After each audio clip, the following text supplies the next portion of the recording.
बिल्कुल ठीक है। मेजर साहब ये बताइएगा कि अगले 48 घंटे जो हैं वो अहम बताए जा रहे हैं और पाकिस्तान क्योंकि सालसी का किरदार अदा कर रहा है। डोनाल्ड ट्रंप के बयानात पे कोई यकीन नहीं करता, ये भी कहते हैं कि वो यू टर्न मार लेते हैं अपने बयानात से।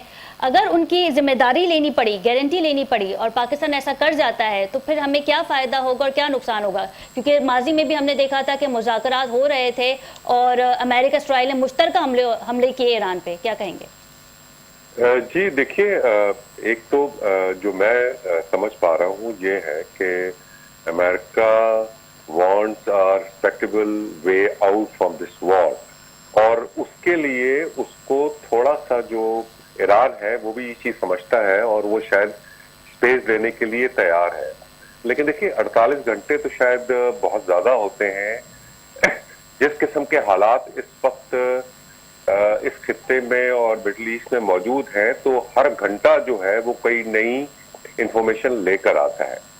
जहां तक ट्रंप साहब का ताल्लुक है, उनके जो बयानात हैं वो भी आप बेहतर समझती हैं कि देखिए ये जो जंग है इस दौर की, इसमें इंफॉर्मेशन या मिस इंफॉर्मेशन या propaganda it is also takes as a weapon. एक बहुत मशहूर कहावत है कि the first casualty of war is the truth. तो इस किस्म के बयानात तो वो शायद अपनी आवाम के लिए करें या बाहर के लिए करें या मिस इंफॉर्मेशन के लिए करें, वो तो होते रहते हैं। असल चीज जो देखनी चाहिए वो ये है कि ऑन ग्राउंड क्या हो रहा है। ऑन ग्राउंड जो है, जिस तरह मैंने आपको बताया, बहुत ही स्लो लेकिन मुस्बत पेशरफ्त है। जो बिलावास्ता मुज़ाकरात, मैं इनको कहूंगा बिलवास्ता या बिलावास्ता में फर्क यही होता है डायरेक्टली इनडायरेक्टली का।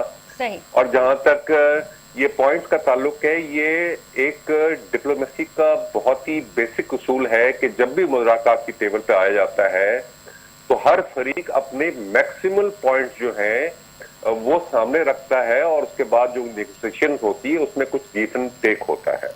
सही।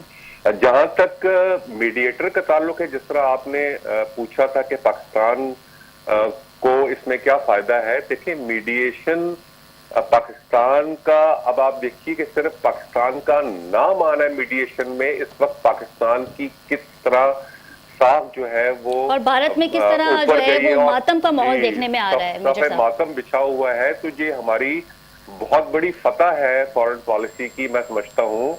और आने वाले वक्तों में अगर पाकिस्तान ये पीस ब्रोक कर पाया इंशाल्लाह, तो आप देखिएगे कि हमारी जो इकोनॉमी है वो किस तरह जो है वो बूस्ट करती है। बिल्कुल ठीक है। बहुत शुक्रिया मेजर साहब आपके वक्त का। तारिक हबीब साहब हमारे साथ मौजूद थे, नौरिश शम्स हमारे साथ मौजूद थी, आपका भी बहुत शुक्रिया।